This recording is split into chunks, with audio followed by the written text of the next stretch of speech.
हनुमान जी आपको संकट से नहीं बचाएंगे, पर अगर आपने हनुमान जी के चरित्र को अपने जीवन में उतार लिया तो संकट आएंगे ही नहीं। तुलसीदास जी कहते हैं, संकट ते हनुमान छुड़ावे, मन कर्म वचन ध्यान जो लावे।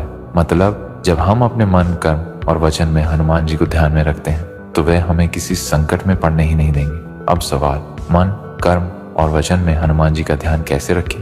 मन हमेशा साफ और फोकस्ड होना चाहिए।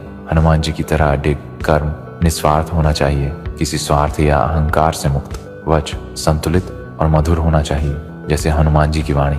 अगर आप इन बातों को अपनाते हैं तो जीवन में संकट आएंगे ही नहीं, और अगर कभी संकट आया भी तो हनुमान जी का ध्यान आपको इतना मजबूत बना देगा कि आप उससे पार पा लेंगे। हनुमान जी की भक्ति, शौक, हर संकट से मुक्ति। इसे शेयर करें और ऐसे ही कंटेंट के लिए फॉलो करना न भूलें। हनुमान जी आपको संकट से नहीं बचाएंगे, पर अगर आपने हनुमान जी के चरित्र को अपने जीवन में उतार लिया तो संकट आएंगे ही नहीं। तुलसीदास जी कहते हैं, संकट ते हनुमान छुड़ावे, मन कर्म वचन ध्यान जो लावे।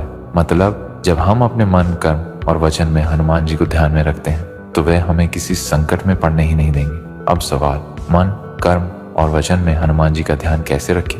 मन हमेशा साफ और फोकस्ड होना चाहिए।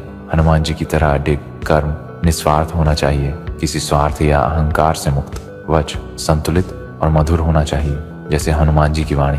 अगर आप इन बातों को अपनाते हैं तो जीवन में संकट आएंगे ही नहीं, और अगर कभी संकट आया भी तो हनुमान जी का ध्यान आपको इतना मजबूत बना देगा कि आप उससे पार पा लेंगे। हनुमान जी की भक्ति, शौक, हर संकट से मुक्ति। इसे शेयर करें और ऐसे ही कंटेंट के लिए फॉलो करना न भूलें।